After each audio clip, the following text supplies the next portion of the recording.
I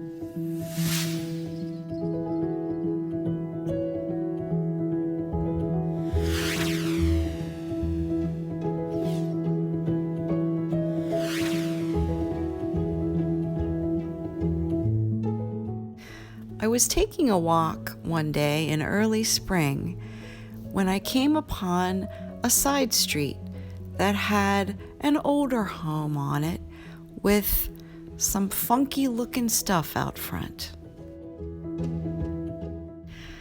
A makeshift garden bed had been made out of old pieces of wood, and there were buckets at key points around the base.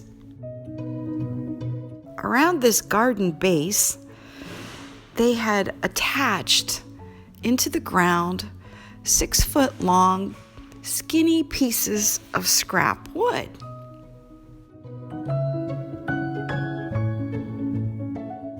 They had scabbed together these long pieces of wood and even put diagonal braces across. It looked very rickety, but it sure did pique my curiosity. What in the world was this going to be? It was then that I saw the string, and something inside me told me, this is gonna be extremely cool. You need to keep an eye on this. My permaculture senses were on high alert. I sensed that something was afoot. Every fiber of my being was telling me something's being created here that is going to be fantastically magical. You see, my training has given me eyes to see potential where other people might just see garbage. The first principle of permaculture is observe and record. So when I saw this, I knew I needed to document it in pictures and see what happened as it developed.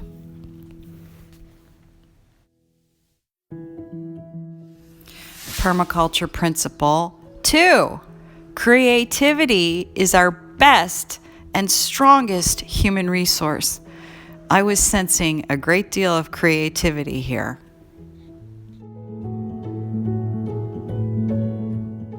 I began to suspect that my favorite principle of all, principle number 4, might be at play. Principle number 4 says that the problem is the solution.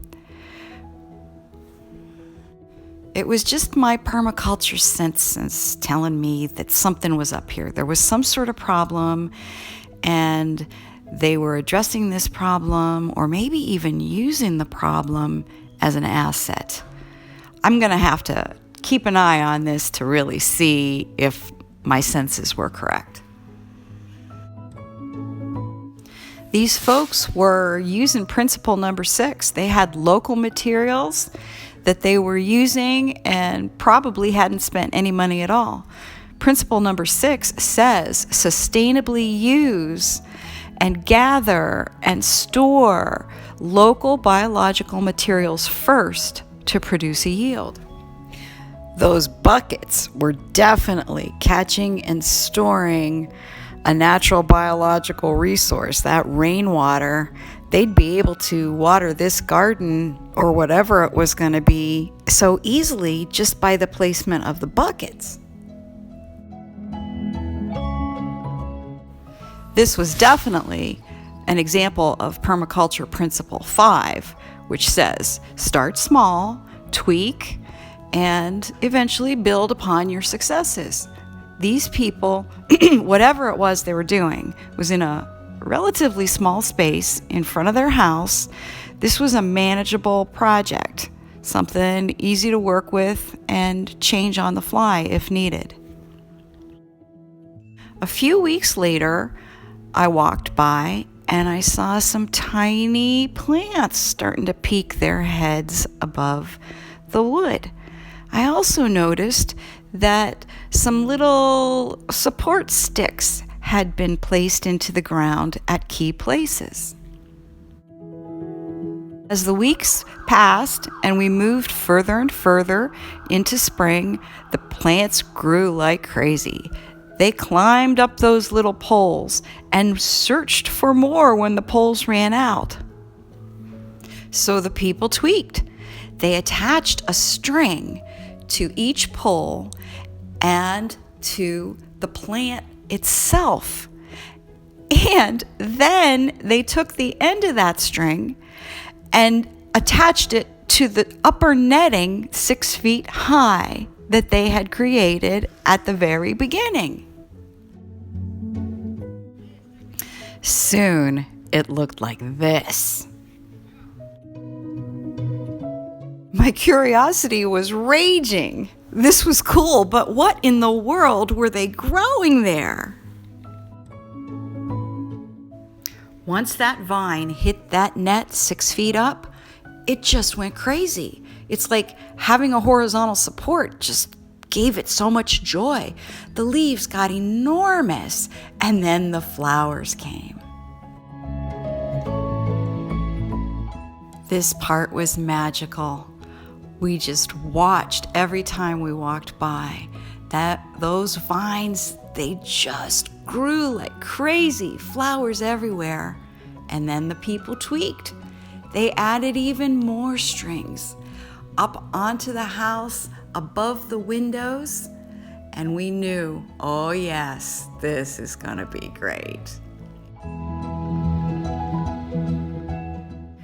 By midsummer, a complete mini ecosystem had formed the entire way up to the roof, covering the upper bedroom windows and everything. I saw Principle 4 absolutely at work right now. There had been a problem with this little house having full south exposure and no tree in the front to block the sun. It would get quite hot in the house.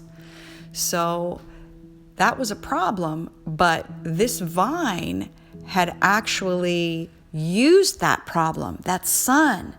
They used that southern sun as a solution to grow food and at the same time cool their house. I bet sleeping in that bedroom with that window open and those leaves whistling in the wind and just waving was a delightful way to sleep. Yep, these folks are permaculture masters, even if they don't know that that's what it's called. They saw a problem, their heated house. They used it as a solution. That sun, they absorbed the sun. They planted a vine. They used local resources. They didn't spend any money. They used what they had. They created a mini ecosystem and cooled their house and provided a yield. Just look at this food that they grew. So they were actually taking care of the people in the house, which is the permaculture ethic of people care. And there you have it. Free magic on a string. See you next time.